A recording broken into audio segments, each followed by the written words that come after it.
step ahead of me. You planned this outfit all out ahead of time, didn't you? Yeah, I'll play it. Yeah, shout out to Philippe Plein. He dressed me himself. He brought me to his store and into his place, and he dressed me himself. He said, "You're gonna bring fire tomorrow, right?" And I said, "Yeah, I'm gonna bring fire." So that's why we need this. That's awesome. So can you just talk to me a little bit about the fight? What did you think of it? Did it go the way that you had anticipated it going? Oh, the fight was good. I think everybody loved the fight. Hunter loved the fight. I think Dana loved the fight. You know, it was a fun fight. I wasn't there to grapple. I was there to, bring fire, and be comfortable in the danger, because Jared is a very dangerous opponent, So I think the fight went good. My jabs was on point. My calf kicks was on point, and I just did the job. I almost got the finish. I think the ref should have stopped the fight, because Jared was very bad, but it is what it is. I'm very thankful to be there 25 minutes with one of the best in the world, And tell me one guy that did that to Jared. Tell me.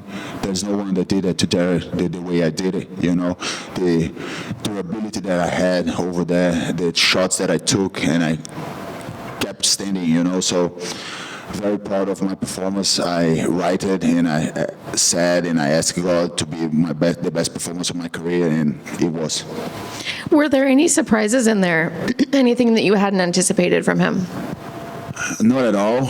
Only I always knew he was powerful. He was very durable, and I think nothing surprised me at all.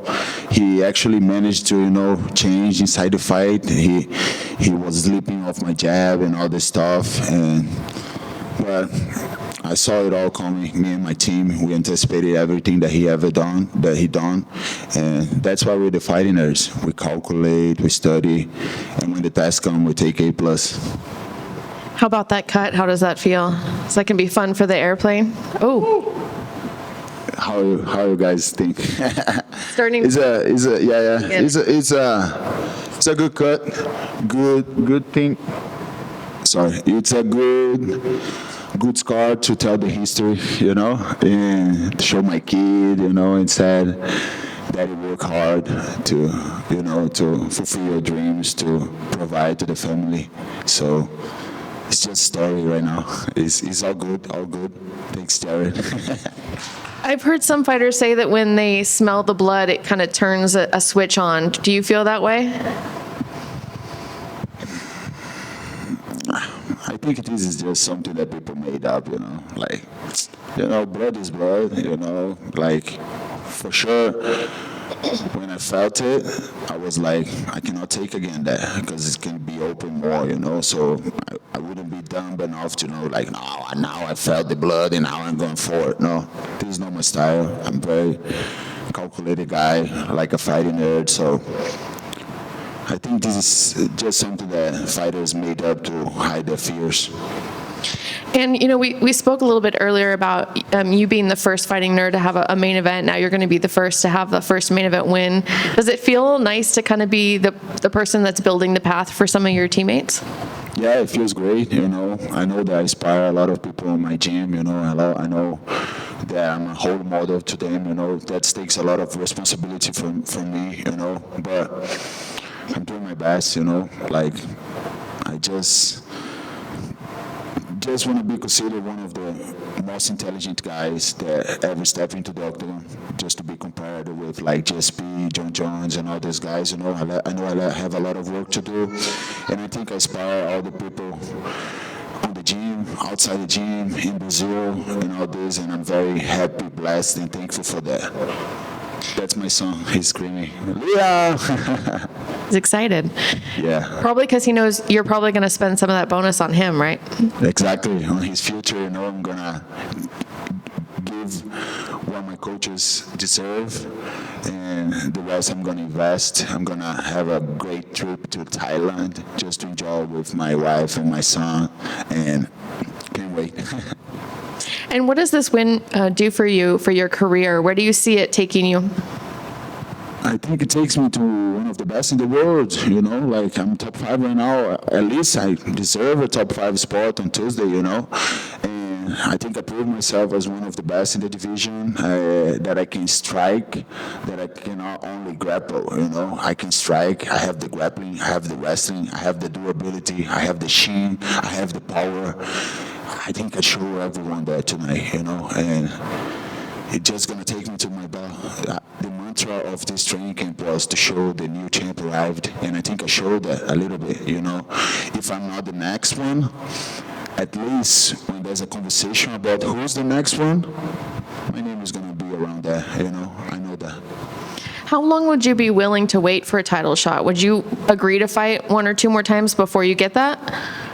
I want a title shot, that's for sure, but I'm a company man.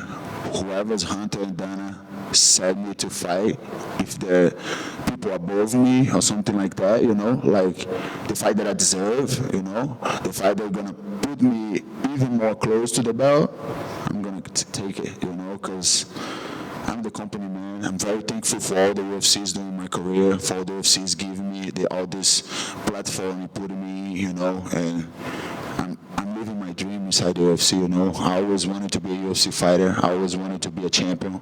I already am a great UFC fighter, top 5 in the world, and soon to be a champion.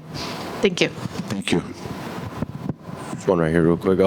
Congratulations on the win. And when you call out a guy like Dricus du Plessis, what do you see in his game that you can potentially expose and potentially end up dethroning and figure out a puzzle like him, which quite frankly hasn't been solved yet by any other guy in the division?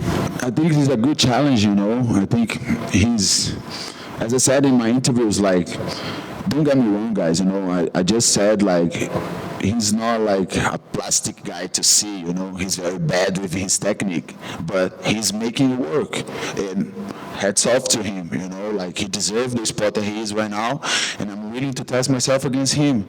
Let's see if my skills is gonna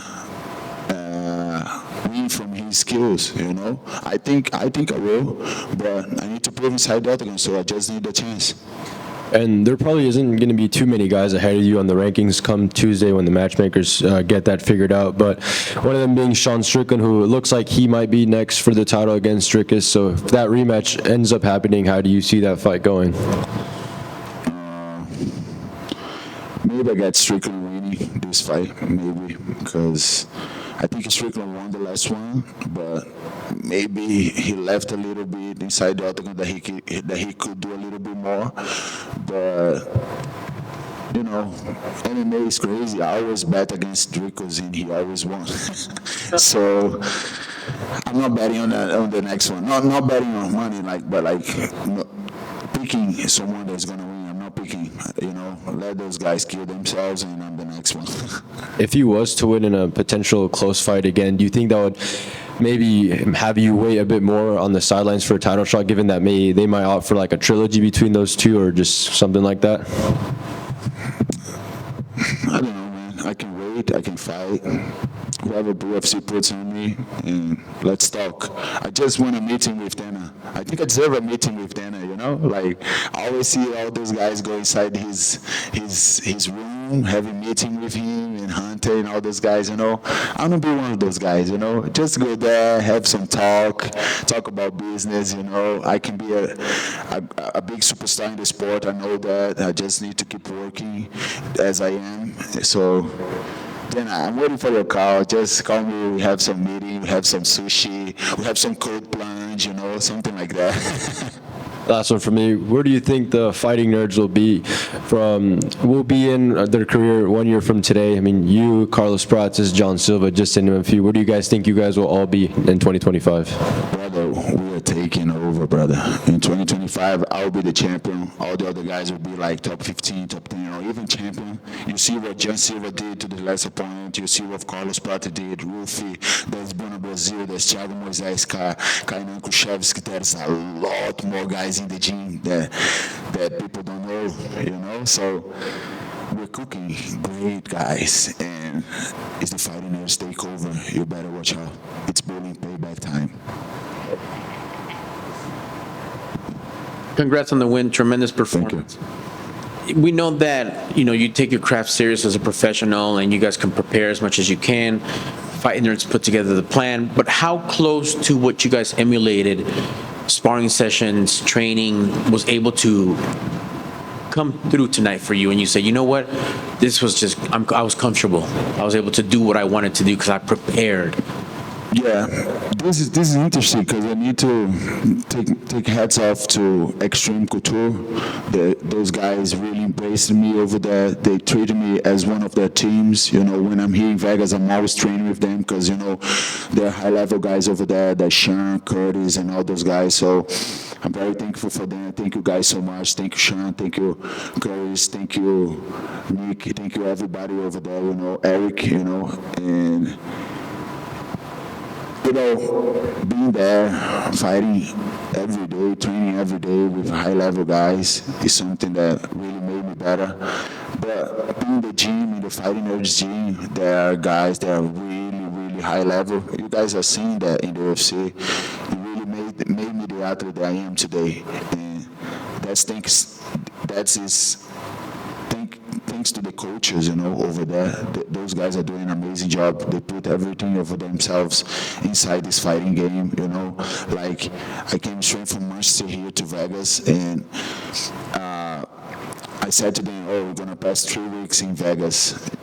And they didn't even think about anything. They just left their families over there. They came with me, spent the other 3 weeks here with me, you know, and broadcasted, got me a big house, you know, so very thankful for that, for all the guys, for all the support that I'm having, you know, and I got high-level training Extreme, I got high-level training the Fighting Nerds, and this is what you guys see. That's how prepared I was for this fight. That's awesome, man. If anybody had any questions, if there was any haters, any doubters about, oh, he could only do 3-round fights, count no good, but you just answered those and passed the chest with flying colors. How good does that feel? That your work speaks for itself. You don't have to say one word. It feels good, brother. The best response is with actions, you know? If you want to inspire someone, just change your actions, you know? Doesn't need to talk that much. Like, and I think I did, you know? I think I did with my actions inside the octagon, outside the octagon, and I think everybody knows me now, you know? Now I can say I'm one of the best in the world, and I'm gonna keep proving that, keep working, keep doing my thing, you know? We're taking over, brother. We're taking over.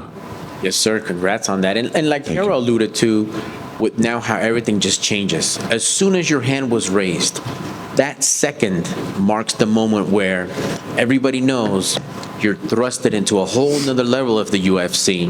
And you could potentially be a replacement fighter. You could potentially be the backup for a title fight. Yeah. How crazy is that? Or is that exactly what you expected to be on this trajectory of your career now? It's both. I expected, but it's crazy, right? Just a kid from Northeast Brazil that was afraid of fighting, that couldn't control himself emotionally and all this stuff, and now he's here fighting the best guys in the world, passing through some storm, being calm there, and trading punches with one of the most powerful guy in the division. So I think the world keep rolling, you know, and we will keep rolling, and soon you guys gonna see me with the belt. That's what I deserve for the work I put on it. I put my life on this sport, and I think I deserve that spot, you know. So I'm just gonna keep working, keep proving with my actions, and the world will see. As they saw today, the new champion arrived. His name is Caio Borralho. I love it. And last for me, if you could put into words, we got a glimpse of your personal life when the camera stayed on you, of course, walking out triumphantly from the octagon, and you shared that beautiful moment with your girl and with your baby. You know, they are everything for me, you know. I have my family over there, my mom, dad, and everybody, you know, but I'm building my own family with Lais, Liam. They are everything for me right now. Everything that I do is thinking about them, just to make my wife proud, make her spoiled, you know, and make my son happy and fulfill his dreams, you know. That's my reason. It's not about money. It's not about fame or anything like that. It's all about being a role model to a family and an inspiration to many others. That's my path, and I think I'm on my way, you know. Yes, sir. Well, congrats on the win. Thank you. Congrats on having that reason. Thank you. Well done tonight, sir. Thank you. Oh, good. Thank you so much, guys. Let's go to the next one. Standings